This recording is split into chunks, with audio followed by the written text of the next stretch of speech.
Oh my god ဒါဒီတောင်ကြားကနေဆင်းလာဗျဒီတောင်ကြားတွေကနေပြီးတော့ကျွန်တော်ဆင်းလာတဲ့စမ်းချောင်းလေးပေါ့ဗျာဒါကတော့ကျွန်တော်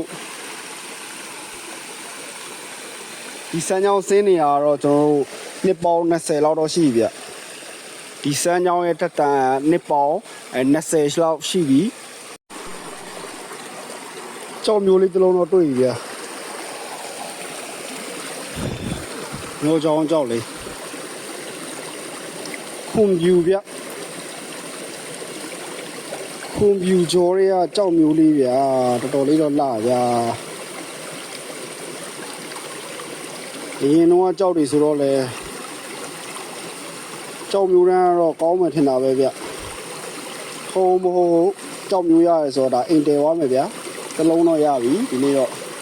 lucky ပွင့်ပြီဗျဆက်ရှာလိုက်အောင်မယ်ဗျာ